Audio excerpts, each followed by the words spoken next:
নমস্কার, ব্রেকিং বাংলায় আপনাদের স্বাগত। আমি জয়ন্ত মজুমদার। গতকালে ভিডিও করেছিলাম যে সুপ্রিম কোর্টের পর্যবেক্ষণে বা বিচারপতিদের পর্যবেক্ষণের পরেই ঘুম ছুটেছে ঋতব্রত বন্দ্যোপাধ্যায়ের শিবিরে, মানে তাদের যারা বিধায়ক আছে তাদেরকে। কারণ আপনারা জানেন যে বুধবার বৃহস্পতিবার সুপ্রিম কোর্টে যে মহারাষ্ট্রের শিবসেনা নিয়ে যে মামলা, মানে উদ্ধব ঠাকরে শিবসেনা এবং একনাথ সিন্ধের শিবসেনা, সেই মামলার যে সওয়াল টওয়াল হয়েছে, সেখানে প্রধান বিচারপতি সূর্যকান্ত, বিচারপতি জয়মাল্য বাগচি এরা যে সমস্ত মন্তব্য করেছিলেন বুধ এবং বৃহস্পতিবারে, তাতে হচ্ছে ঘুম ছুটে যাওয়ারই কথা। কারণ ঋতব্রত বন্দ্যোপাধ্যায়রা হয়তো বুঝতে পারছেন যে নিজেদের অল ইন্ডিয়া তৃণমূল কংগ্রেস বলে দাবি করলো আখেরে কি হতে চলেছে, যদি না সুপ্রিম কোর্ট যে অবজারভেশন গুলো করেছে তার বিপরীতমুখী কোনো রায় হয়ে যায়। আমি তো জানি না যে সুপ্রিম কোর্ট কি রায় দেবে, বা তিন সদস্যের যে বেঞ্চ, তিন বিচারপতি ভি মোহনা, জয়মাল্য বাগচি এবং সূর্যকান্তের বেঞ্চ কি রায় দেবে। কিন্তু যে পর্যবেক্ষণগুলো করেছেন তারা যেটা বলেছিলেন যে উদ্ধব ঠাকরে শিবসেনা ছেড়ে বেরিয়ে সিন্ধের গ্রুপে যে 31 জন বিধায়ক চলে গিয়েছিলেন 2023 সালে, তাদেরকে নির্বাচন কমিশন যে স্বীকৃতি দিয়েছে, মানে দল এবং প্রতীক, দলের নাম প্রতীক ব্যবহারের, সেটা ভুল ছিল। এবং রাজ্যপাল যে সে সময় যে উদ্ধব ঠাকরেকে আস্থা ভোট নিতে বলেছিলেন, সেটাও সিদ্ধান্ত ঠিক ছিল না। যদিও উদ্ধব ঠাকরে আস্থা ভোট নেননি, তিনি তার আগেই পদত্যাগ করেছিলেন এবং সরকার পড়ে গিয়েছিল। পরবর্তীকালে একনাথ সিন্ধেকে নিয়ে বিজেপি সরকার গঠন করে দেবেন্দ্র ফডনবিসরা। আপনারা জানেন তো, সেই মামলার শুনানি চলছে সুপ্রিম কোর্টে। আগামী সপ্তাহে মঙ্গলবার আবার শুনানি হওয়ার কথা। কিন্তু যে অবজারভেশন গুলো এসছে তাতে ঋতব্রত বন্দ্যোপাধ্যায়ের চুল খারাপ হয়ে যাওয়ার কথা। এবং দেখুন, অদ্ভুত ঘটনা যে এটা হলো বুধবার বৃহস্পতিবারে। এবং যদি অনেকে বলছেন যে যারা যদি এই পর্যবেক্ষণ যদি বা যারা যে অবজারভেশন গুলো করেছেন বিচারপতিরা, যে নির্বাচন কমিশনের যে যে পদক্ষেপগুলো করা হয়েছিল, একনাথ সিন্ধেকে অ্যাফিলিয়েশন দেওয়া, শিবসেনার নাম ও প্রতীক দেওয়া, এগুলো ভুল ছিল, ঠিক হয়নি, নির্বাচন কমিশন ঠিক করেনি, তাহলে হচ্ছে ঋতব্রত বন্দ্যোপাধ্যায়, এবং যেটা ওনারা আরো বলেছেন যে সপরিষদীয় দলই হচ্ছে আসল দল নয়, রাজনৈতিক দল মানে তাদের যে পার্টি, তাদের সিদ্ধান্তটাই হচ্ছে শেষ কথা আইন অনুসারে। তো সব বলার পরে ঋতব্রত বন্দ্যোপাধ্যায় অল ইন্ডিয়া তৃণমূল কংগ্রেসের স্বীকৃতি পাবে কিনা তাই নিয়ে এখন প্রশ্নচিহ্ন দেখা দিয়েছে। যদি রায় যায় যে এটা ঠিক হয়নি, নির্বাচন কমিশন ঠিক করেনি, তাহলে তো সেই কি বলে নির্দেশ দেখিয়ে সব জায়গাতে একই জিনিস হবে। তো এখন দেখুন কি রকম বৃহস্পতিবার সুপ্রিম কোর্টের সওয়াল টওয়াল হলো। শুক্রবার দিন ঋতব্রত বন্দ্যোপাধ্যায়রা প্রায় 13 জন, যেটা শোনা যাচ্ছে, শুক্রবার দিন দুপুরবেলা শুভেন্দু অধিকারীর সঙ্গে নবান্নে বৈঠক করতে গেলেন।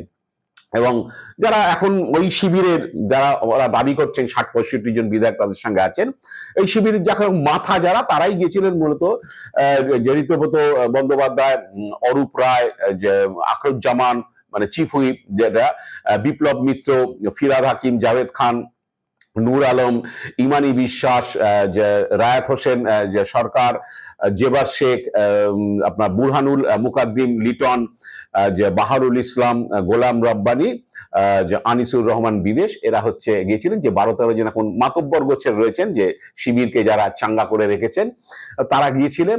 সেখানে মোটামুটি ভাবে ওই black coffee, fish roll, chicken spring roll, কালাকাত সহযোগে মিটিং হয়েছে। তো মিটিং এ গেলে তো অনেকে বলতে, দীর্ঘদিন আমি সাংবাদিকতা করেছি, এরকম যখন পলিটিক্যাল মিটিং হয় না, মিটিং এর মূল যে কারণে মিটিংটা, সেই মিটিংটার কথা কেউ কিন্তু যার সঙ্গে হয়েছে বা যাদের সঙ্গে হয়েছে কেউ হচ্ছে মানে সরাসরি প্রকাশ করতে চান না। এটা আমাদের অভিজ্ঞতা দেখেছি। অন্য কিছু ইস্যু টিস্যু থাকে আলোচনার মধ্যে, সেগুলো এসে বাইরে বলেন। তো যথারীতি ঋতব্রত বন্দ্যোপাধ্যায় এসে বলেছেন যে তারাই যে মন্দিরে মসজিদে মাইক খোলা, মানে মাইক বাজানো যাবে না ওই ধর্মীয় স্থান থেকে, এইটার ব্যাপারে মুখ্যমন্ত্রীর সঙ্গে কথা বলেছেন। কারণ ঋতব্রত দাবি হচ্ছে যে 65 ডেসিবেলের নিচে তো বাজানো যায়, সেক্ষেত্রে হচ্ছে অনেকে এরকম একটা সমস্যা ফেস করছে, হাজার হাজার মন্দির মসজিদে এরকম মাইক খুলে নেওয়া হচ্ছে। মূলত অভিযোগ যেটা বিজেপি সরকারের বিরুদ্ধে বা রাজ্য সরকারের বিরুদ্ধে, যে বেশিরভাগ মসজিদের মাইক খুলে ফেলা হচ্ছে, তাদের আজান টাজান দেওয়ার ব্যাপারটা বন্ধ আছে। আর মন্দিরের মাইক খুব বেশি চলে না, এবং যেটা চলে হিন্দুদের হরিনাম সংকীর্তন হলে মাইক বাজে, দুর্গাপুজোর সময়, কালী পুজোর সময় পুজো ভিত্তিক মাইক বাজে। তো যাই হোক, সারা বছর মাইক বাজার ব্যাপারটা মসজিদে বেশি থাকে, সেখানে সব মাইক টাইক খুলে নিচ্ছে, পুলিশ গিয়ে কোনো নোটিশ ফোটিস ছাড়াই হচ্ছে মাইক খুলে দিচ্ছে। তো এইসব ব্যাপারে বলতে গেছিলেন এবং বলেছেন যে 2000 সালে যখন এই মামলা হাইকোর্টে উঠেছিল, তখন নাকি রাজ্য সরকার তাদের কোনো ওপিনিয়ন দেয়নি, সেটা মুখ্যমন্ত্রী তাকে বলেছেন। তাই তারা হাইকোর্টে গিয়ে সেটা বলার চেষ্টা করবে যে এইভাবে যাতে যত ডেসিবেল লিমিট আছে এইভাবে যাতে মাইক খোলা না হয়। আরেকটি ইস্যু কি না, এই যে যাদের নাম কাটা গেছে এসআইআর এ, সেই যে ট্রাইব্যুনাল হয়েছে সেই ট্রাইব্যুনাল হচ্ছে একটা জোকাতে রয়েছে, তাই শুধু পশ্চিমবাংলার প্রত্যন্ত জায়গা থেকে তারা আসতে পারছেন না। বহু লোক এখনো ট্রাইব্যুনালে আবেদনই করতে পারেনি। সেই ব্যাপারে তারা হাইকোর্টের দ্বারস্থ হবেন বা সরকারকে বলবেন যাতে ট্রাইব্যুনাল জোনাল সেট আপ হয়, যাতে সব মানুষ সেই ট্রাইব্যুনালে যেতে পারে, তাদের নথি জমা দিতে পারে এবং সবাই যাতে ট্রাইব্যুনালে অ্যাপিল করতে পারে। এটা হচ্ছে ব্যাপার।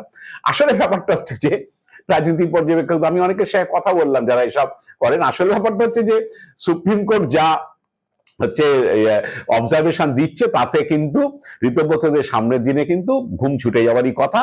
কারণ যদি এই মামলায় সুপ্রিম কোর্ট যদি শেষ পর্যন্ত যা পর্যবেক্ষণ দেখা যাচ্ছে শেষ পর্যন্ত যদি এই স্পিরিট থাকে, তাহলে কিন্তু এই যারা দল ভেঙে বেরিয়ে যাচ্ছেন, বিভিন্ন রাজ্যে এটা হচ্ছে, দল ভেঙে বেরিয়ে যাচ্ছেন, নিজের পার্টি যে পার্টির সিম্বল নিয়ে তারা লড়েছেন, লড়ে দল ভাঙছেন, ভেঙে বেরিয়ে গিয়ে কোনো জায়গায় সরকার পড়ে যাচ্ছে, যেটা এই সওয়ালে সুপ্রিম কোর্টে কপিল সিব্বল বলেছেন যে এটা গণতন্ত্র এবং সংবিধানের স্পিরিটের বিরুদ্ধে। কারণ একটা মানুষকে একটা দলকে জেতাচ্ছে তার একটা সরকার গড়ার জন্য, সেখানে দাঁড়িয়ে সরকার হলো, কিন্তু কিছু বিধায়ক তারা বেরিয়ে গেলেন তাদের স্বার্থ মতো, তাতে সরকার পড়ে যাচ্ছে, এটা মানুষের সঙ্গে প্রতারণা করা হচ্ছে, বেইমানি করা হচ্ছে, এসব কথা সওয়ালে তিনি বলেছেন।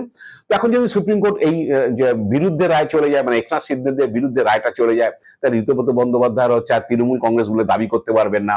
সেক্ষেত্রে হচ্ছে তারা নির্দল হয়ে যাবেন বা তাদেরকে আলাদা করে দল করতে হবে তাদের সঙ্গে যারা বিধায়করা আছেন।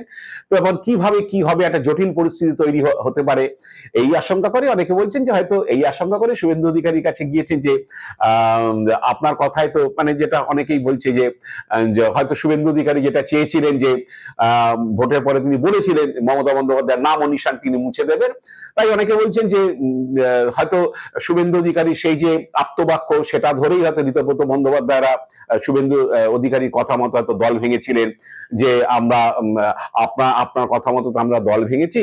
যে শুভেন্দু অধিকারী মোটামুটি যেটা অনেকে বলছেন যে বিজেপির মধ্যে আলোচনা হচ্ছে যে কন্ডিশন একটাই, মমতার হাত ছেড়ে দাও, তোমার বিরুদ্ধে কি অভিযোগ না আছে ওসব নিয়ে আমরা মাথা ঘাবো না, 7 খুন মাপ, মমতা বন্দ্যোপাধ্যায় দল ছেড়ে আলাদা শিবির করে দাও, তাহলেই হচ্ছে তোমরা বেঁচে যাবে। তো এখন হয়তো বলতে যাচ্ছি যে আমাদের তো অস্তিত্বই থাকবে না, সেই যেই দলের হয়ে আমরা রিপ্রেজেন্ট করছি বিধানসভাতে সেই দলকে যদি স্বীকৃতি না দেয় ইলেকশন কমিশন, তাহলে তো মমতা বন্দ্যোপাধ্যায় 10 জন থাকুক 5 জন থাকুক তারাই তৃণমূল কংগ্রেস থাকবে, আমরা কি করবো? সেসব হয়তো বুদ্ধি পরামর্শ করতে গেছে, হয়তো বলতে গেছেন যে শুভেন্দু আপনি আমাদের বাঁচান, আমরা কোন দিকে যাব কি করব, এরকম ব্যাপার হবে। এবার যদি দল তাদের আলাদা করে করতে হয়, অনেকে বলবে যে এটা বিজেপির বি টিম, এখন হচ্ছে শাসক দলের আরেকটা টিম হয়েছে, এরা আদৌ বিরোধী নয়, এসব ছাপ্পা পড়বে গায়ে।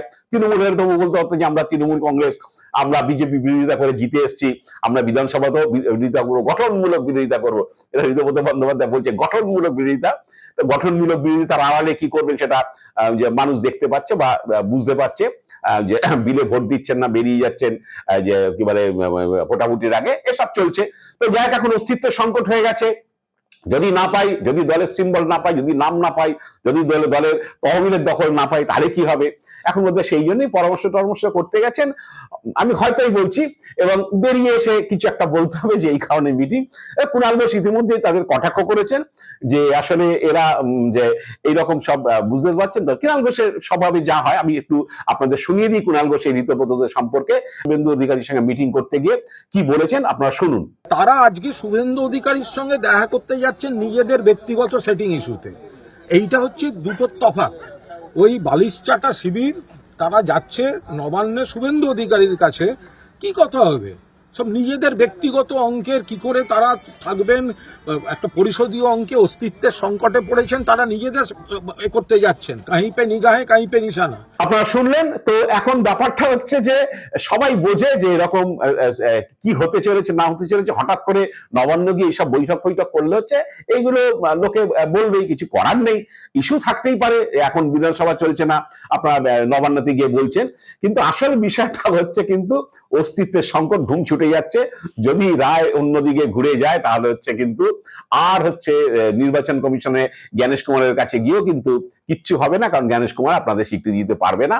তো এরকম একটা ভয়াবহতায় ঢুকে গেছে। এদিকে আবার শুক্রবার দিন সকালেই প্রধানমন্ত্রীর সঙ্গে এনডিএ শরিক হিসাবে ব্রেকফাস্ট মিটিংয়ে গিয়েছিলেন এনসিপি এর 20 জন সাংসদ। 20 জন মধ্যে দেব ছিলেন না, তিনি শুটিং এর কাজে ব্যস্ত। 19 জন সাংসদ তারা গদগদ ছবি টবি দিয়েছেন প্রধানমন্ত্রীর সঙ্গে।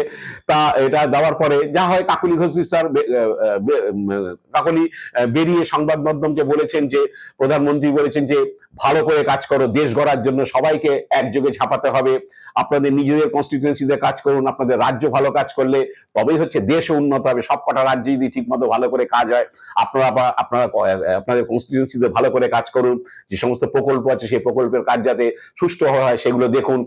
পূর্ব ভারত পিছিয়ে গেছে, পূর্ব ভারতের অনেক হচ্ছে সম্পদ, তাদের শ্রমিক অনেক কিছু রয়েছে, কিন্তু পূর্ব ভারত পিছিয়ে গেছে। পূর্ব ভারতকে আবার হচ্ছে নতুন করে জাগিয়ে তুলতে হবে, আরো উন্নয়ন করতে হবে পূর্ব ভারতের জন্য, মানে বাংলা যেহেতু রয়েছে। তো সব কথা নাকি প্রধানমন্ত্রী বলেছেন। তো অনেকেই বলছেন যে প্রধানমন্ত্রী আর অমিত শাহ তো হচ্ছে ভয়ের চোটে গত কয়েকদিন ধরে 8-10 দিন ধরে সদনেই যাচ্ছেন না। অমিত শাহর নামে তো এখন পোস্টার টোস্টার নিয়ে এমপিরা ঘুরছেন যে মিসিং বলে, কারণ ওই বিবৃতি দিতে হবে। দিল্লি পুলিশ লাঠি চালিয়েছে, পেলেট গান চালিয়েছে, গ্যাস চালিয়েছে ছাত্রদের উপরে যখন সংসদ অভিযান ছিল 20 জুলাই। তো সেই নিয়ে লাঠিতে পেরেক লাগানো অবস্থাতে সেসব ছবি টবি বেরিয়েছে। মানে ইচ্ছাকৃত ভাবে সমস্ত বাচ্চা বাচ্চা মেয়েদের, ছাত্রীদের তাদের হচ্ছে লাঠি চার্জ করা হয়েছে। তারা কোনো আক্রমণাত্মক অবস্থায় ছিল না, করেছে অনেকে হচ্ছে প্রাইভেট পার্টসে হচ্ছে লাঠি দিয়ে তারা গুতিয়েছে, এইসবগুলো করেছে, ছবিগুলো বেরিয়ে এসছে। তো সেসব নিয়ে এখন অমিত শাহ বিবৃতি দাবি করছে বিরোধীরা, তিনি এখন সংসদে আসছেন না, তার নামে পোস্টার করছে যে মিসিং বলে, এসব হচ্ছে। তিনি ভয় চোটে হয়তো আসছেন না, প্রধানমন্ত্রীও যে অনুপস্থিত থাকছেন, বলছে তাদেরই এখন হচ্ছে অস্তিত্বের সংকট হয়ে গেছে, তারাই হচ্ছে এখন সদনের দিকে যাচ্ছেন না, অনেক বাইরে অনেক কিছু করছেন। তো এখন তারাই বা বাঁচাবেন কি করে, কারণ কাকলিদেরও ক্রাইসিস হয়ে গেছে। মুসলিম সদস্যরা বলে দিয়েছেন 3 জন যে তারা বিজেপিতে জয়েন করবেন না, এনডিএতে থাকবেন না। তাদের 17 জন হয়ে গেলে বিজেপিতে যোগদান করা তার মুশকিল। এবার এনসিপিআইতে থাকলেও তারা সদস্যপদ রাখতে পারবে কিনা তাই নিয়ে সমস্যা।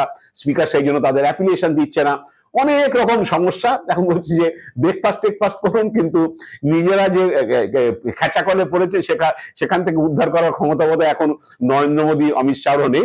এখন যাই হোক, এসে ভালো ভালো কথা বলতে হয়, আসলে সবই হচ্ছে ফিস করে ওগুলো বলতে হয় যে আমাদের সদস্যপদটা কি বাঁচবে লোকসভার, এইসব বলে টলে আসতে হয়। মোদী অনেক আশ্বাস দেবেন, কিন্তু আদৌ মোদী তাদের বাঁচাতে পারবেন কিনা এই নিয়ে প্রশ্নচিহ্ন রয়ে গেছে। অন্তত রাজনৈতিক পর্যবেক্ষকরা তাই বলছেন। দেখা যাক এরপরে কি হয়। আজ এ পর্যন্তই। আপনারা ভালো থাকবেন, সুস্থ থাকবেন। নমস্কার।